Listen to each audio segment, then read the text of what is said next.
یعنی ان سے آپ کی ملاقات ہوتی ہے تو بندے کو محسوس ہوتا ہے کہ یار اسے تو پہلے ہی ساری باتوں کا پتہ ہے، اور کئی دفعہ ان سے ملنے کے بعد احساس ہوتا ہے کہ یار اس سے تو تھوڑا سیکھ ہی لیتے تو بہتر تھا، یہ تو بات بڑی آگے نکل گئی۔ سارا پتہ ہوتا ہے، باشعور ہوتے ہیں، لیکن ڈر آتا ہے اللہ سے۔ اتنا باشعور آدمی، سمجھدار، پنچایت، پریا، لوگ، دین، دنیا سارا پتہ ہے، نماز کا ٹائم آ گیا تو وہ چھپتا پھرتا ہے، اس کی طبیعت پر بوجھ بن رہا ہے معاذ اللہ اللہ کے حضور حاضر ہونا، اسے خیر کا کام کرنا پڑ رہا ہے تو وہ ادھر ادھر نکلتا جا رہا ہے۔ تو سوال یہ ہے کہ پھر یہ شعور کا کیا مطلب رکھا ہوا ہے ہم نے؟ پھر اللہ سے دعا کرنے کی ضرورت نہیں۔ وہ حضرت عارف رومی رحمۃ اللہ تعالی علیہ فرمایا کرتے تھے بعض لوگوں کو رب سارا کچھ دیتا ہے، سجدے کی توفیق نہیں دیتا۔ اس کا مطلب یہ ہے کہ وہ کہتا ہے یہ سارا کچھ لے اور نکل جا، میرے گھر نہ آنا، رکھ سارا کچھ پاس۔ رب سے عافیت مانگی جائے، اس سے اس کا فضل مانگا جائے، اس سے اس کا کرم مانگا جائے۔ اللہ کے پیارے رسول صلی اللہ تعالی علیہ وآلہ وسلم اس عافیت مانگنے پر زور دیتے، توجہ دیتے۔ میں آپ کو صحیح بتاتا ہوں، رب نے اگر کسی بندے کو عافیت میں رکھا ہو نا تو حالات کیسے بھی برے چل رہے ہوں اس کا بگاڑ کچھ نہیں سکتے۔ اور اللہ تعالیٰ معاف کرے 100 دفعہ خاکم بدہن، اگر کسی وقت اس کے کرم کی نگاہ پھر جائے تو پھر سارے اسباب سمیت بھی انسان اپنے پیروں پہ کھڑا نہیں رہ سکتا۔ اس سے جب تک طلب کرم نہیں ہوتا، طلب عافیت نہیں ہوتی، اس کی بارگاہ سے جب تک بندہ مومن پورا رجوع نہیں کرتا، یہ عافیت اتنی اعلیٰ چیز ہے کہ نبی پاک علیہ السلام نے فرمایا اذان اور اقامت کے درمیان جو وقت ہوتا ہے اس میں دعائیں رد نہیں ہوتی۔ دعا مانگا کرو گے تمہاری اللہ اپنے فضل سے قبول کر لے گا۔ عرض کی یا رسول اللہ کیا مانگے؟ تو فرمایا عافیت مانگو رب سے۔ حضرت انس بن مالک حدیث کے راوی ہیں رضی اللہ تعالیٰ عنہ، یہاں بھی فرمایا یہ عین قبولیت کا ٹائم ہے، اب اللہ سے عافیت مانگ لو، اس کی پناہ۔ ہم دعاؤں میں بھی محدود ہو جاتے ہیں۔ رب دا طالب کوئی نہ ملیا، جو ملیا طالب زردہ ہو۔ جب عافیت، ایک بزرگ تھے ہر وقت اللہ سے عافیت مانگتے تھے، ہر وقت اللہ سے عافیت مانگتے تھے، ہر وقت عافیت مانگتے تھے۔ لوگوں نے پوچھا، لوگ ان کو صالح جانتے تھے، نیک سمجھتے تھے کہ حضور آپ اور کوئی دعا مانگتے نہیں، عافیت ہی مانگتے ہیں۔ فرمانے لگے میں مانگا کرتا تھا شروع میں، بعد میں خیال آیا ہے اور بھی دعائیں مانگا کرتا تھا، یہ احساس بعد میں نصیب ہوا۔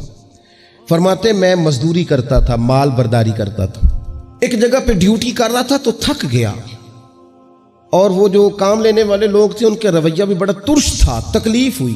تو میں نے اپنے مالک کی بارگاہ میں عرض کی مالک اگر 2 روٹی بغیر مجھے مشقت کے مل جائے دن میں تو تیری بارگاہ تو بڑی کریم ہے۔ کہتے ہیں میں نے یہ دعا مانگ لی، ذرا میں تھوڑا آگے بڑھا تو 2 بندے آپس میں لڑ رہے تھے، میں ان کی صلح کرانے کے لیے، انہیں بچانے کے لیے آگے بڑھا تو میں جس کو چھڑا رہا تھا دوسرے نے میرے اوپر ضرب لگا دی، میرا بھی سر پھٹ گیا۔ تھوڑی دیر کے بعد وہاں پولیس آ گئی، وہ تینوں کو لڑنے والا سمجھ کے اٹھا کے لے گئے، مجھے جیل ہو گئی۔ 2 روٹیاں بغیر مشقت کے روز ملنی شروع ہو گئی۔ دعا مانگی تھی نا کہ یا اللہ 2 روٹیاں مل جائے نا بغیر مشقت کے، کہتے ہیں وہ 2 روٹیاں روز ملتی، کوئی کام نہیں کرنا پڑتا تھا، پر جیل ہو گئی۔ فرماتے ہیں میں بڑا پریشان تھا، روز روٹیاں پابندی سے آتی اور بہترین آتی، کھانا ملتا۔ پھر کچھ عرصے کے بعد میں نے سوچا کہ یار یہ دعا تو قبول ہو گئی نا تیری، اب تو اگر اس پر کوئی الگ بات کرے گا تو وہ تو غلط کرے گا۔ کہتے پھر خود ہی میرے دل میں اللہ نے بات ڈالی اور میں نے عرض کی مالک 2 روٹیاں نہیں، مجھے تو عافیت چاہیے، مجھے تو عافیت دے، میرے اوپر تو کرم فرما، تو نظر رحمت کر، جے ایک قطرہ بخشے مینوں،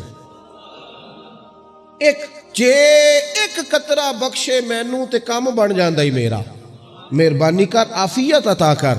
فرماتے پھر خدا نے کرم کیا، کہاں سے اسباب بنے میرے جیل سے چھوٹنے کے، کون کون میرے ضمانتی بنے اللہ ہی جانتا ہے۔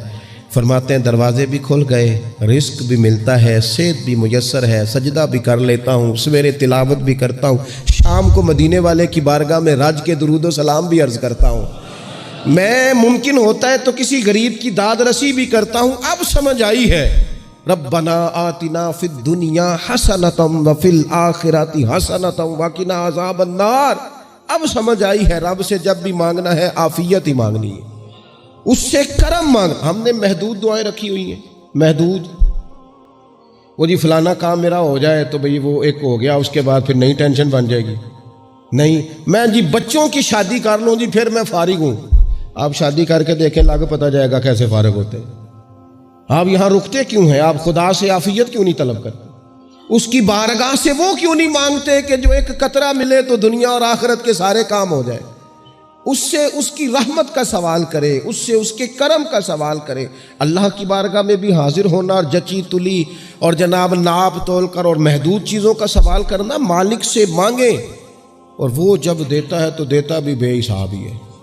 وہ جب عطا کرتا ہے تو کرم کے دروازے کھول کے عطا کرتا ہے، ورنہ تو ایک الجھن سے انسان نکلتا ہے دوسری میں الجھ جاتا ہے، ایک گتھی کو سلجھاتا ہے۔ پھر اقبال رو پڑے تھے، کہنے لگے میں عقل کی گتھیاں سلجھا چکا ہوں، یا رب مجھے صاحب جنوں کر دے۔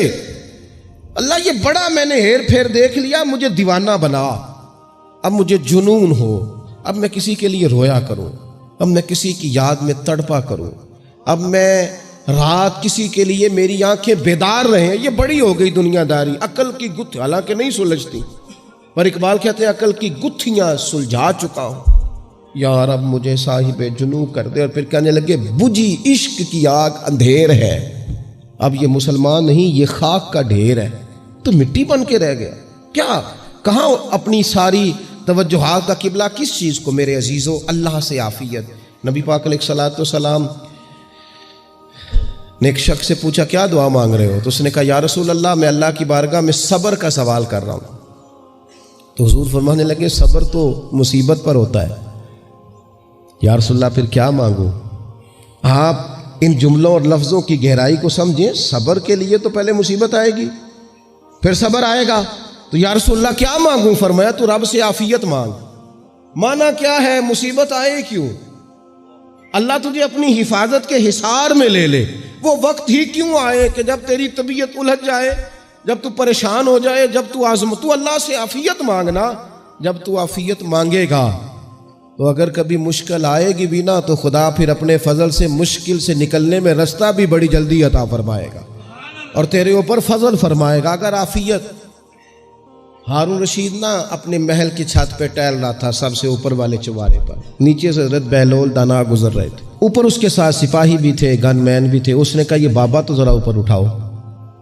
انہوں نے ایک ڈولی، ایک ٹوکری سمجھ لیں، اس کو رسیاں باندھ کے نیچے پھینکا۔ نیچے جو سپاہی تھے ان کو کہا کہ یہ بابا جی کو پکڑ کے اس میں بٹھاؤ۔ انہوں نے جبرن تھاما بابا جی کو، اس میں ڈالا، اوپر والوں نے کھینچ لیا۔ 2-3 منٹ لگے۔ ہارون رشید کے سامنے حضرت بہلول دانا پہنچ گئے تو تھوڑے ناراض بھی ہوئے کہ یہ کوئی طریقہ تو نہیں نا بلانے کا۔ ملاقات ہوئی تو کہا کیوں بلایا؟ کہنے لگا ایک مسئلہ پوچھنا تھا۔ فرمانے لگے بادشاہ ہے نا، تیرے مسئلے پوچھنے کا بھی اپنا ہی انداز ہے، پوچھ مسئلہ۔ کہنے لگا بابا پوچھنا تھا کہ آپ اللہ تک کیسے پہنچے؟ حضرت بہلول دانا چپ کر گئے۔ 2-4 منٹ کے بعد کہنے لگے جس طرح ابھی زمین سے تیرے تک نہیں پہنچا، بالکل اسی طرح ہی پہنچ گیا ہوں رب کریم کی بارگاہ تک، اور وہ بھی جو اس نے کرم فرمایا ہے، ورنہ میں تو نہیں سمجھتا کہ میں پہنچ گیا، وہ بھی اگر تیری خوش گمانی ہے۔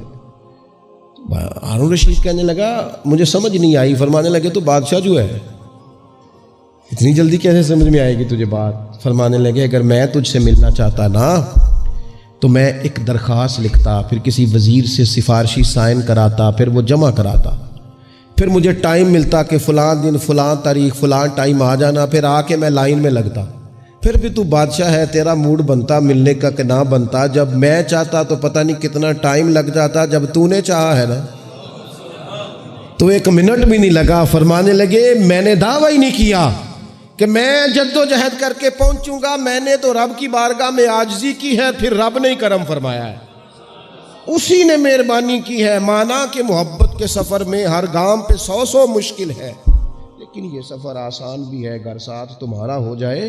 اس کے کرم کا ساتھ رہا ہے، اس سے عافیت مانگی ہے، اپنے آپ کو اس کے سپرد کیا ہے تو اس نے کرم کر دیا۔ جب تک یہ مزاج نہیں ہم بناتے کہ مالک سے عافیت کا سوال کریں، اپنے آپ کو اپنے رب کے حوالے کر دیں، اس کی رحمتوں کے سپرد کر دیں، اتنی دیر تک زندگی میں ٹھہراؤ نہیں آتا، قرار نہیں آتا۔